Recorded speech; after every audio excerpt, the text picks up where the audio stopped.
Yes, Hippo Birdie to you. Hippo Birdie to you, Charles Fillmore.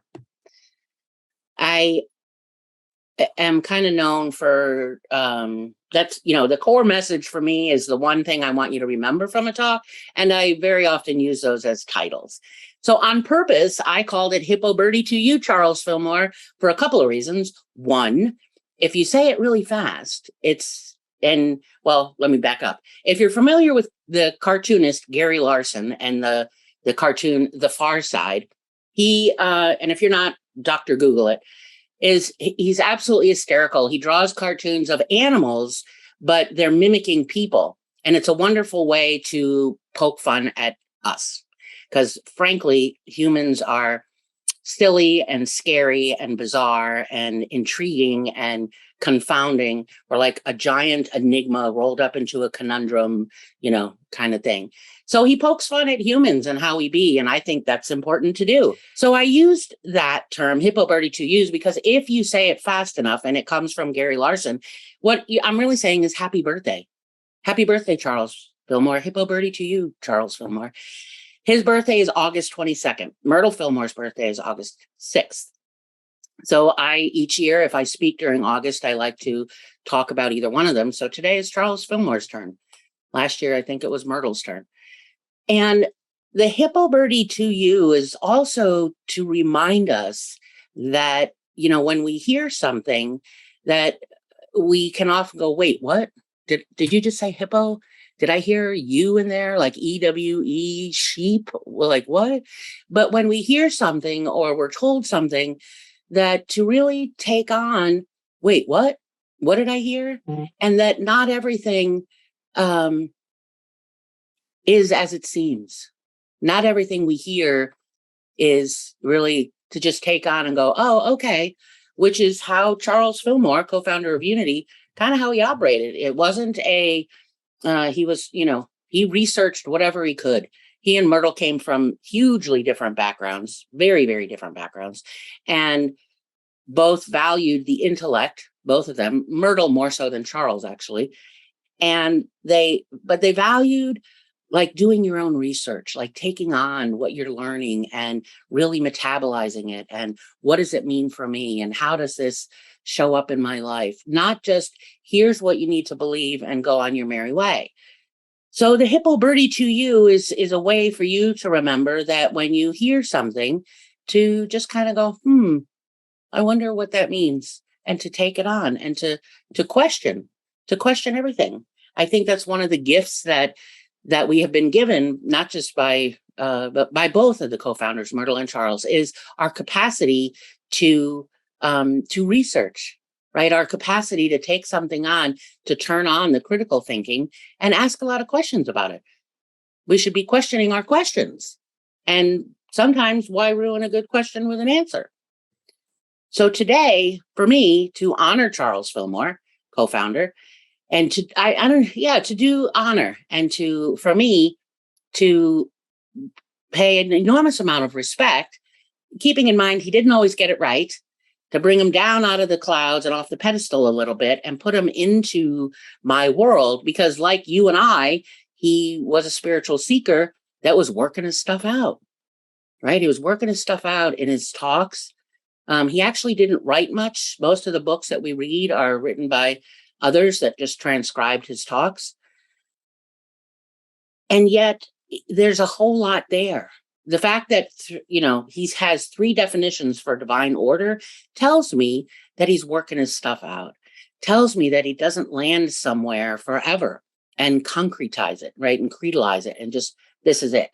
He and Myrtle Fillmore for years were asked, well, what does Unity believe? What does Unity think? What is Unity's, people were looking for, here's the list. Here's the bullet points, here's what you need to know. And they largely pushed back. And because they refer to Unity as a living religion, as a philosophy, right? Which is something that's always in motion, something that's always emerging, that's always evolving. And one of the things that they as people were wanting to know, well, What do you want? What is unity about? What is unity about? Tell us more about it. Eventually, what happened in Unity in 1921 is they did put out a statement of faith, which had 32 statements, and it was boiled down to 5 principles over time. But at the very beginning, when Unity began in 1889, they wrote in the very first issue of Modern Thought magazine, which is now we know as Unity magazine. But in the very first issue, they said that the influx of new thought is always necessary to life. And he who writes a creed or puts a limit to revelation is the enemy of humanity. Creeds have ever been the vampires that suck the blood of spiritual progress in the past, and life can only be kept in the present moment by latitude of thought, tempered always by the power that moves the world, love.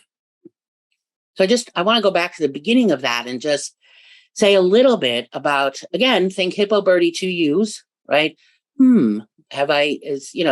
Is this something new? Is this something different? Is it a little bit, oh, I haven't heard something like this from Charles Fillmore before. But the beginning part about that influx of new thought, that's I believe each one of us has this, as spiritual seekers, always endeavoring for new ideas. And here's what I believe about new ideas and having new thought, this influx, right? Think like, a river, or a lake or something. There's an inlet and an outlet, right? There's always new ideas coming in. And we never want to put a limit on whatever revelation occurs for us. Because I don't know what is what is occurring for you. And then, of course, the favorite part people really like is calling creeds the vampires that suck the blood of spiritual progress. And I think it's a strong way of saying, like, don't stick it in concrete, which sometimes we have a habit of doing in Unity. Sometimes I hear people say, well, Unity believes this, as though it's set in stone. And I encourage us to remember Hippo, Birdie, 2 U's. What's behind? Well, is there something else? There's a whole lot of material of Charles and Myrtle Fillmore's that's in the archives that most people have never read, which is where you get to see this evolution of thought. You get to see ideas that contradict each other. You get to see ideas that didn't quite pan out. And that's why I think it's important to sometimes talk about this stuff, to see what we hear and kind of go, I'm not sure about that. Or sometimes you hear something new and go, oh, that's what I've been feeling inside. And there's some words for it. But it's the last part of this quote that really is one of my favorite things, is that life can only be kept right here and now by latitude of thought, which means we need to open up our brain, right? We need to open our thinking, tempered always by the power that moves the world, love. So it doesn't mean don't have new ideas. And hopefully, latitude of thought mean expanding our worldview, expanding our thoughts, expanding what we believe, deconstructing what we believe is uncomfortable. It's supposed to be.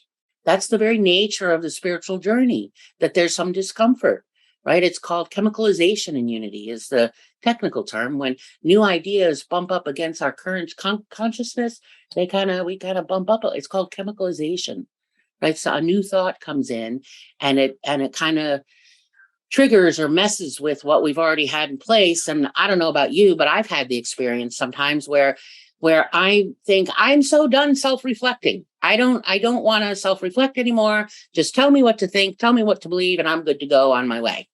And it's just not, that may last for a few minutes, a day, a week, but honestly, my role, and I think all of our roles, are to just continue to have latitude of thought, especially in times that are so difficult. Latitude of thought, just expanding, being able to expand what I can take in, even and especially when it's uncomfortable, especially when it bumps up against something that we're not familiar with, that is new, that seems counter to what I believe, that may rattle my foundation a little bit.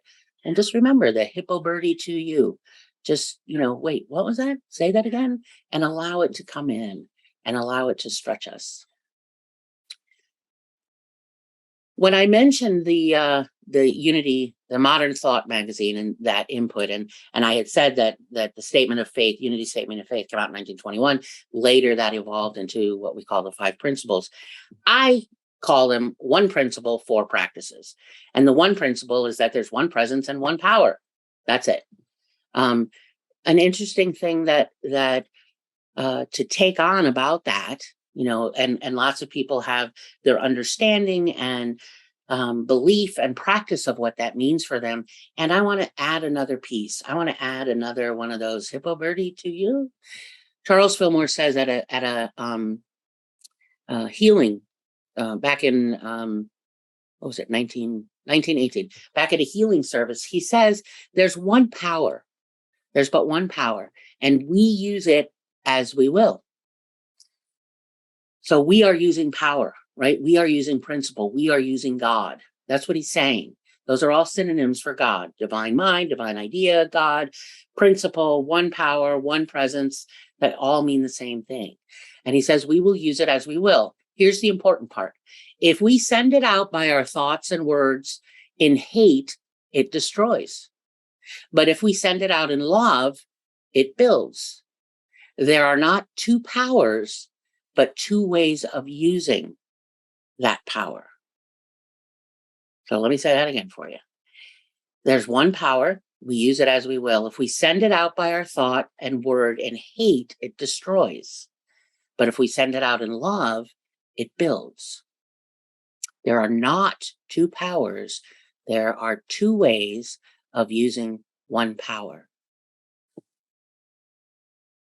I know that for some people that can be a little challenging. We tend to think of that one power, that principle, capital P principle, as something that is, quote unquote, we even say it, good, quote unquote, good. As opposed, unconsciously, what goes on for most people, though, is that if there's a good, there's a bad. But that isn't how Myrtle meant it when she first said, God the good. Principle and all unity principles, including the 12 powers, right? Think about the 12 powers. They're all neutral. We use those powers as we see fit. We use those powers to destroy, or we use them to build up. We send it out in hate or anger or unforgiveness, or we can send it out in love. We can send it out in kindness. We can send it out in compassion to build. And we do that. Look around. The same power. It's the same power. There are not 2 different powers. It's how we use it. So I'm just going to leave that one with you, because it can be a little, it can be a little bit, that's one of those, I think, for some people is really like, hey, wait a minute. That's a definite Hippo Birdie to you. So for some people, we've been taught that God is, always is comfortable. Right? Always is that feeling of love, always is good, And I think if we can move ourselves into the idea that principle is neutral and we decide how we use it, it makes it even more powerful. There's more of a responsibility for us to, about what kind of world we want to be in and how we're showing up in our world. And remember, the last quote I said is that it's that, we stay in the present moment with that latitude of thought, right? And we have this latitude of thought tempered by the power that moves the world, love. And so here's another way to think about that. We generally, when we read Charles Fillmore, he quotes scripture, as does Myrtle. The funny thing about it is if you read a lot of their material, and most all of it is in the archives and not really accessible to the general public, they tend to quote the same scriptures. I think they had some favorites of their own. And Charles Fillmore does often quote scripture, and so do ministers, right? Some ministers, weekly have some scripture. At the end of daily word, there's always scripture. And yet, what's fascinating is that at one point, he said this about scripture. I think sometimes we would get along a little faster in our understanding of the absolute truth if we quit this constant quotation of scripture. Well, the first time I read that, I went, Hippo Birdie to you? Like, what? Because everything I had read, there seemed to always be some kind of scripture in there. And for me, he's pointing me to there's more, right? He's pointing me to what's behind the curtain, right? The Bible is the oldest assembly of writings in existence today. It really is an outpicturing of the social, political, religious, cultural, geographical consciousness history of people. It's the foundation for three major religions, the Abrahamic faiths. The Bible just won't go away. It's actually the best-selling book in the world and the least read. It's very inconsistent in its portrayal of God. It has disturbing violence in it. It has a lot of historical inaccuracies. Many, many books. There's always people writing books about it. And yet the Bible has survived, over the years. And there's many, many, many translations of it. And none of them are accurate. Some are more than others. In Unity, we tend to use the NRSV because it's a translation that is, biblical scholars from lots of faiths got together and went back to the original text, the Hebrew and Greek texts, and translated them. And we still have to just Hippo Birdie to you, right? Take it in. And what's the context of this? So I think that's what Charles Fillmore is inviting us into. He had a respect for scripture because he studied it. He also studied other scripture. Myrtle Fillmore even quotes the sutras in some of her writings that aren't published. So I know they were reading sacred scripture. And I think what he's asking us to do is don't get stuck in that. Like, don't make the Bible your God. He's inviting us into that. Wait, what? The Hippo Birdie to you. Wait, what was that? Don't quote scripture so much. To think for ourselves, to dive in, to metabolize, take a look at scripture, like go back and find out, what is it really saying? What does it really mean? Who wrote it? When? It's not what it seems. It's not what it seems. Coming back to the 5 principles, I mentioned earlier that, the Unity's statement of faith was actually 32 statements in 1921, and then they slowly kind of disappeared and evolved into what we call the 5 principles. And I call it one principle. There's one presence and one power, 4 practices. So how do we practice that? One presence and one power. And, similarly to what I said earlier about there's one power, but it's, how are we using it?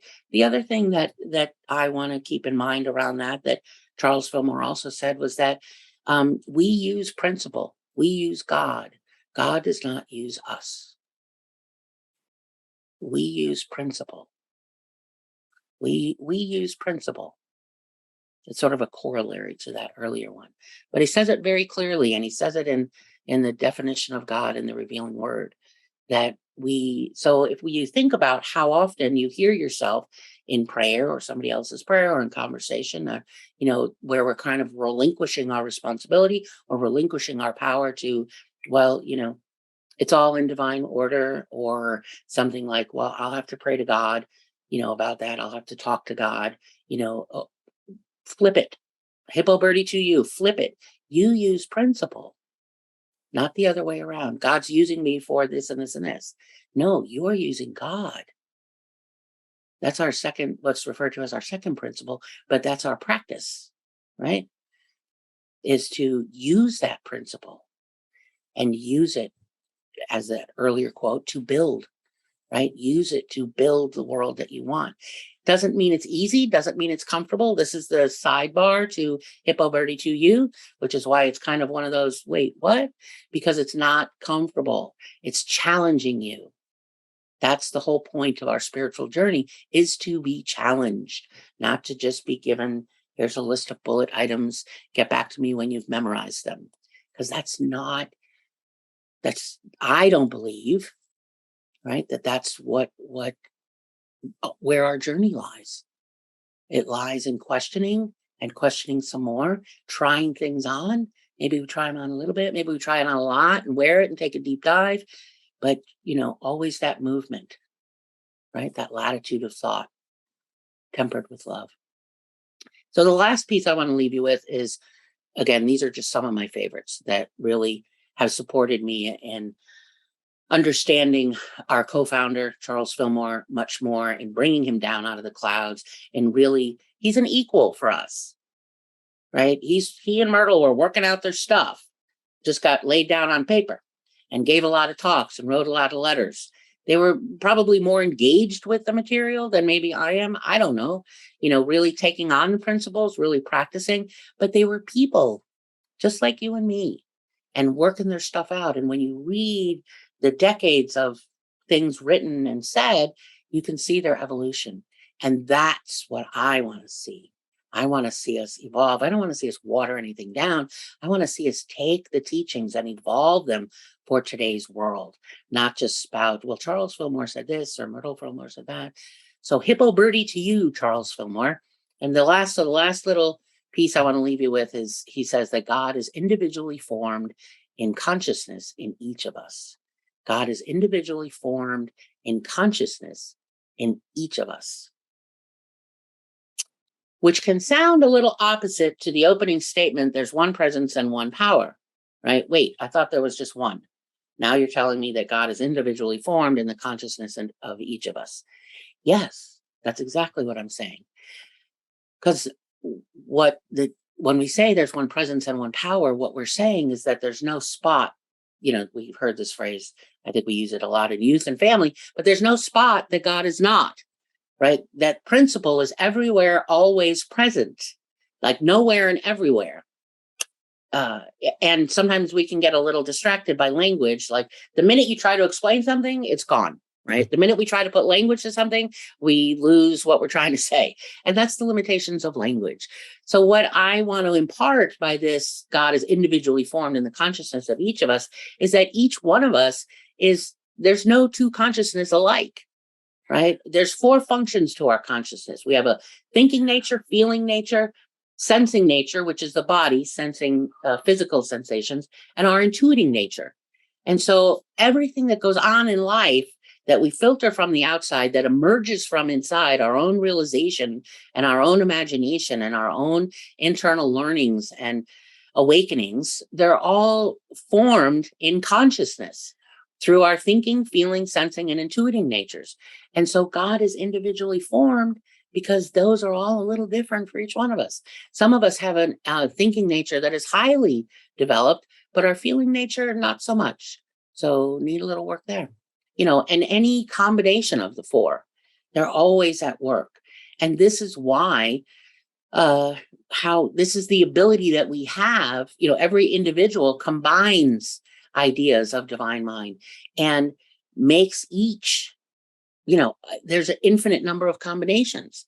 So God is individually formed. It does not change at all the fact that there's one presence and one power, this itness, right, principle that we use, but we all use it a little differently and it's formed within us a little differently because no two consciousness are alike. I like to joke, this is one of my Hippo Birdie to use. There are many onenesses. There are many onenesses. So let's take the idea of Hippo Birdie to you, this one presence and one power, that God is individually formed, that maybe we would understand absolute truth a little better if we quit this constant quotation of scripture. Let's take some of these ideas that might be new, and let's just take them inside for a few moments. If you're comfortable, you can close your outer eyes. You can leave them open and maybe lower your gaze to something in front of you.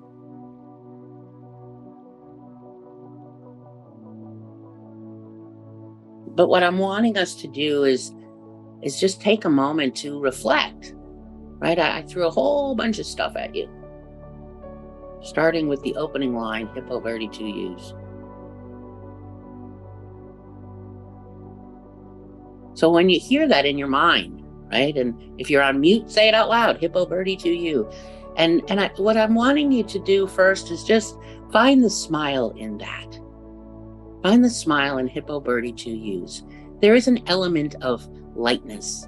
There is an element of silliness in it, which I want us to have, to not take ourselves quite so seriously all the time, and to remember that this is a journey of unfoldment.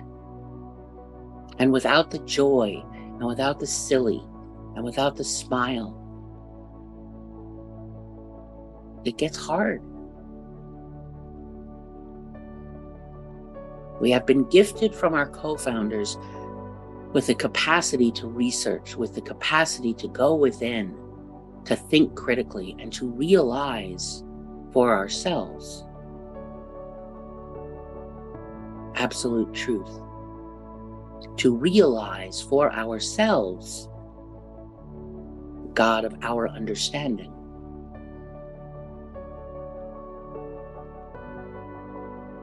And just add a little bit of the Hippo, Birdie, 2 U lens to remember that there's always something a little bit more around the corner.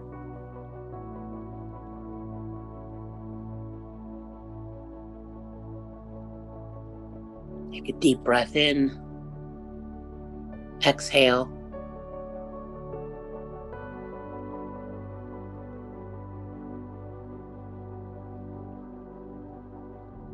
Notice if there is a thought that has emerged this morning that might have been a little disturbing or uncomfortable. Maybe it was something you heard that brought a smile. Maybe something that had you go, I need to find out more. We get curious.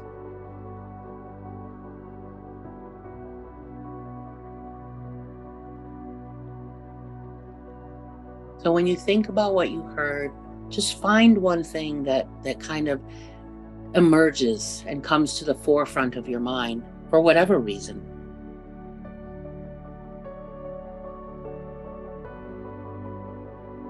And now let's filter that through our consciousness.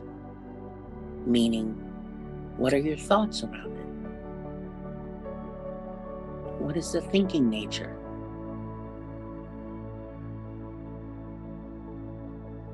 What thoughts, what meaning making, what images?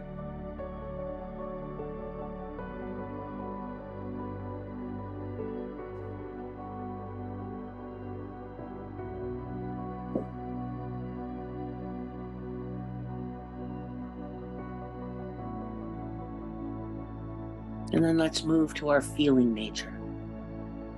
What emotions emerged for you? Surprise? Confusion? Delight?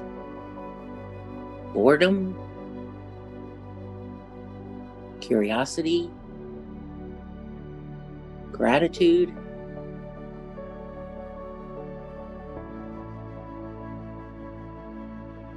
Just pick one or two feelings, emotions that emerged this morning.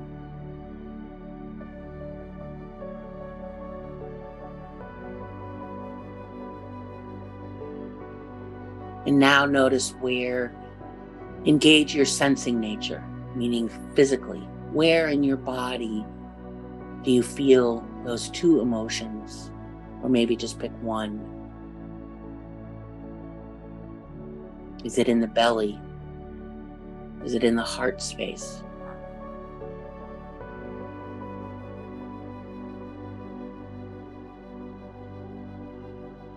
Maybe the feet or the back.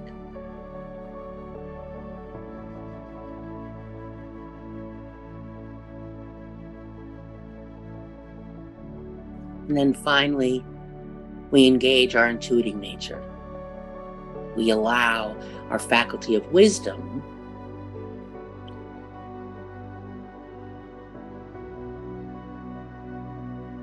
to emerge for the realization, the unexpected.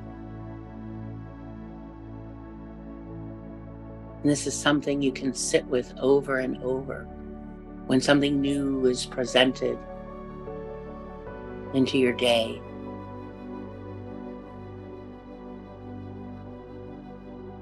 So take one more big deep breath. Take two. Inhale and exhale. And I just leave you with Hippo, Birdie to you, Charles Fillmore. And on August 22nd, we're all invited out for birthday cake. So go have a little party, get some of you together, have a birthday cake, and think new thoughts. Challenge conventional wisdom. Hippo, Birdie to you.